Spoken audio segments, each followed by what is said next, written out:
There has been an ever-expanding divide between the left and the right, with the left in particular becoming more radical.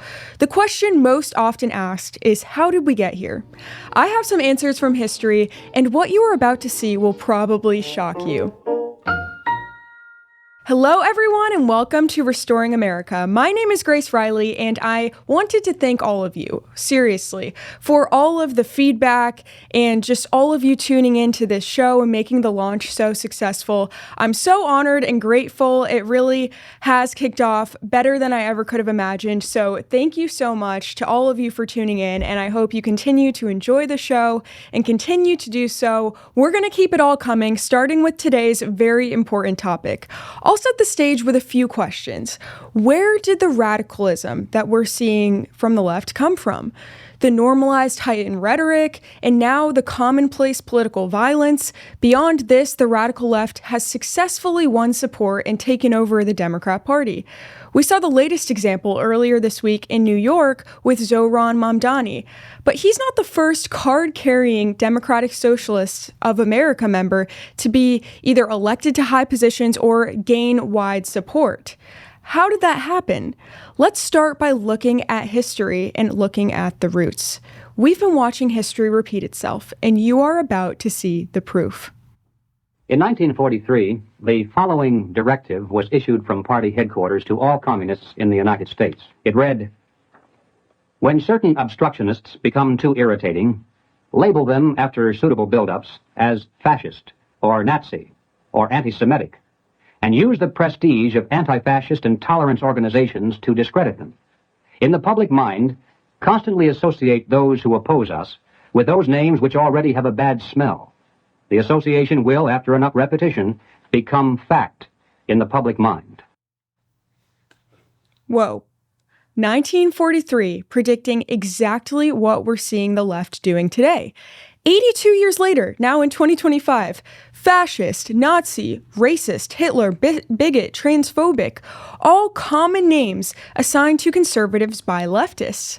But there's more. In 1971, just about 30 years after this video was made, another communist, Saul Alinsky, wrote a book called Rules for Radicals. I have it here, and it illuminates the same tactics.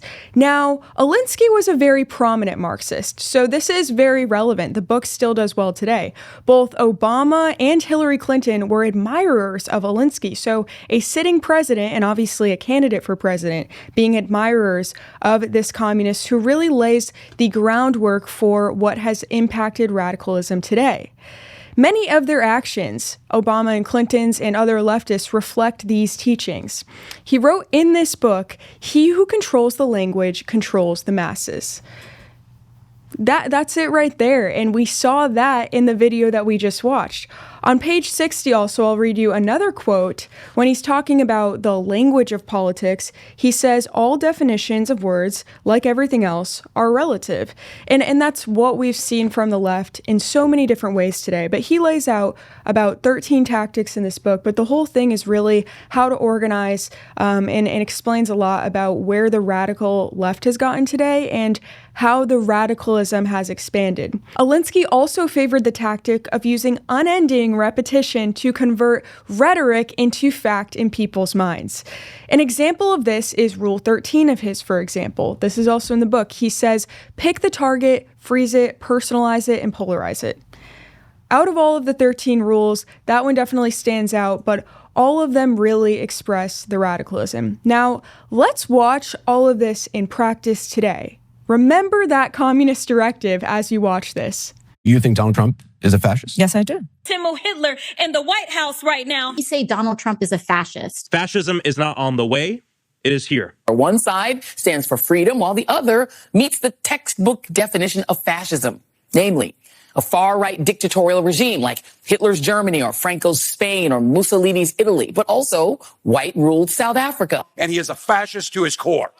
This president is authoritarian, and he is a fascist. This fascist administration Over our democracy and allow him to take over this country as a fascist dictator.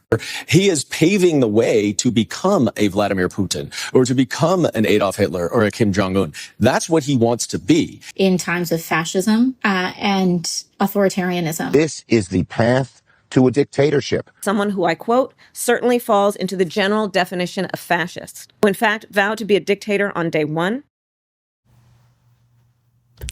Yeah, and that's only a little bit of what we see today. I know you've all seen it all over the place, and of course, it's all over the press too. Look at all of these headlines. I mean, you could pause the video if you want, if you're watching on YouTube or Rumble or X, and look at these. And for those listening on audio platforms, you should go check out the video because we have on the screen right now a bunch of different headlines that illuminate this. Trump being called Hitler, fascist, Charlie Kirk being called fascist, and it's just absolutely insane. I mean, this is all what we're seeing in play today, and we're going to get into in this episode some of the reasons for this and why this is such an important route to look at when we look at this radicalism today. The media is obviously a big part of this as well. So many times they seem to get talking points that are pretty identical, and then they repeat these phrases and words and points over and over again, drilling it into our brains. There was even a few years ago clips going around where the media was actually in sync with all of their scripts completely lining up. You can look these things up and see them, but it's definitely a very present thing. But examples that I can think of off the top of my head, and I'm sure you can think of plenty yourself, fascist, threat to democracy, all of these things just continually said, all different people saying the same phrases and verbiage over and over again. And as the video said, if you repeat it enough, it becomes factual. And that's exactly what I would argue that we've seen in a lot of ways, especially with the division that we're facing. The first thing that all of this rhetoric has worked towards is demonizing and dehumanizing conservatives. Part of this, of course, is intimidation into silence. It's trying to intimidate conservatives to be quiet about what they believe, who they support politically, out of fear of being called the same awful labels that our leaders are called, that conservatives in the media are called. For example, I have friends who won't put Trump stickers on their vehicles because they're worried about it being vandalized. I also have friends who are scared that their coworkers might find out that they're conservative because they worry that it could be a threat to their job. I know that I felt this way in high school when I came out essentially as conservative because that is what it felt like. And I did lose friends immediately. It was like I was automatically put into this category where I must be some racist, terrible person. I've been called all the names in the book, and I'm sure plenty of you have too. But that's just the thing. I mean, the language just being immediately signed to all of us, just regular people who have conservative values. And the fact that we've been thrown into this camp of all of these terrible names and assumptions just by saying that maybe I'm conservative or I support Trump. Like, it's absolutely insane, and it's something that we should reject at the core.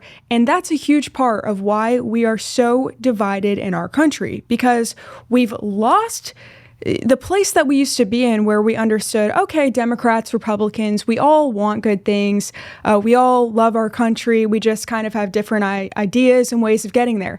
Now it's not that anymore. It's, if you disagree with me, you are a bad person to the core. That's a huge problem. The rhetoric and demonization has been a huge part of creating this environment where conservatives do feel like they have to essentially come out of the closet, for lack of a better way to describe it. And again, I know that so many people feel that way. I have friends who feel like they can't tell people around them that they support Trump still, or that they're conservatives. I mean, raise your hand if this has been you at some point, or if you know people who feel the same way. And I will say it does depend on where you live, what kind of community you're in, different factors like that. And I think it has gotten better over the past few years. I even noticed, especially since the assassination attempt on Donald Trump back now a while ago, over a year ago. So I even noticed then that people were a lot bolder about sharing things on social media when that happened. So people have definitely become more bold about being conservative, more bold about supporting Trump across the board. And organizations like Turning Point USA have done a really great job kind of encouraging and giving courage to the youth to stand up and just making them know that they're not alone.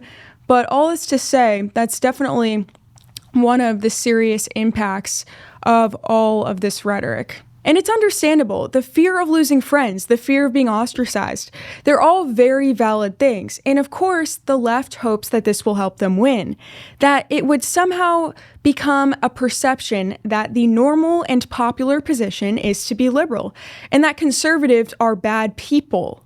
Of course, this is not only false, but it also hasn't worked as a strategy for the left. We saw that with the turnout for Trump and more, and just in all of the numbers we're seeing of conservatives boldly speaking out today, which has definitely been increasing recently.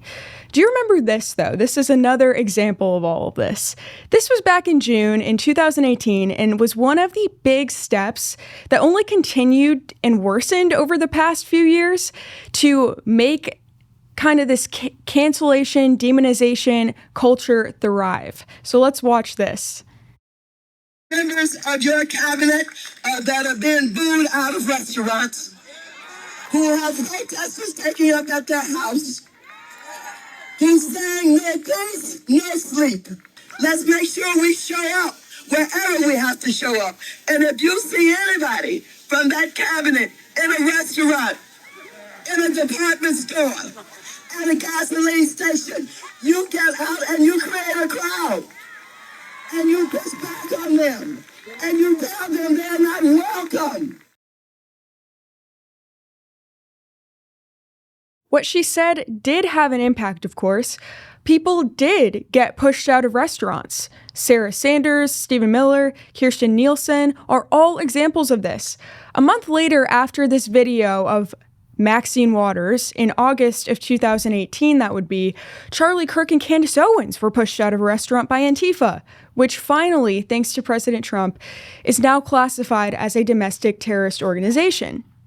Again, it is meant to intimidate Americans into not showing support for conservatives. Beyond instances like this, of course, the worst consequence of all of this rhetoric has been increased political violence, and there are far too many examples. Because, of course, just to hit on one more important point here, part of the root of using the rhetoric is obviously to just demonize people like Trump and conservatives and the ideas as a whole, to hopefully convince people that the ideas are actually bad and as serious as they're saying. So that's kind of the obvious point there. But with the violence, the assassination of Charlie Kirk, and the amount of people who justified or outright celebrated his murder was absolutely shocking, actually. I mean, I was shocked how many people celebrated that, and it showed me like we're in a worse place than I even had thought. And the whole thing is just devastating. But also, in addition to this, violence against ICE officers has now skyrocketed to 8,000% more compared to last year. In the last episode of Restoring America, we talked about deportations and how the violence against ICE officers was up about 1,000%. Now, already, it's been updated by the Department of Homeland Security to be 8,000% increased from a year ago. All of this is happening while the left goes on the news and denies that they're saying these heightened rhetoric phrases, denies characterizing ICE agents and Trump as fascist and whatever it may be. I've seen that a lot, denying that they're becoming more radical. And of course, this is all while trying to paint conservatives as the culprits of what they're clearly responsible for. What would be great is if we could all come to the table, unify, and collectively condemn political violence, inflammatory rhetoric that is baseless and designed to do what we saw in that old directive from the beginning of this video, but that has not happened. The left has instead chosen to double down, justify, and deny rather than condemn very clear examples. Proof of this happening. We think we're living in crazy, unique, divisive times. We are, but what is even crazier is that much of what we're seeing today is not new. That's why it's important to dive deep into the context, because this is not random. Let's go back to where this episode began. Thinking about that communist directive, rules for radicals. All of these, of course, are part of the playbook for Marxists to win in America, because that's the goal, to win, to gain power, to gain support. And unfortunately for us, we can see this working in our country in a lot of different ways. Look what just happened with Mamdani in New York, gaining so much support. He's a full-blown Marxist and anti-American, a self-proclaimed socialist, but he's one of many. He's obviously in the news a lot right now, but there are plenty of other self-proclaimed socialists, other Democratic Socialists of America members that are actually elected or have gained a lot of support, including Rashida Tlaib, Omar, AOC, there's Bernie Sanders, Elizabeth Warren, and of course, we saw Kamala Harris and Joe Biden in the White House, all of these people promoting very radical left positions that are only getting more and more radical. This is not just history. This is right now. And recognizing patterns and understanding history is essential to understanding where we are today and how we can save our country. So the next time that you hear these repeated messages, all of this rhetoric being thrown around baselessly, know that this is part of a playbook and that none of it is new. It's been happening for years, and that these people are trying to manipulate and intimidate you. Don't get played by the playbook. Thank you so much for joining us on Restoring America. Be sure to subscribe, like, and leave us 5 stars to help support the show and so that you can keep up to date on each episode. You can find us on all social media platforms at the handles listed on the screen. This show is powered by the amazing Restoration of America. Be sure to go to restorationofamerica.com for much more, and I will see you next time.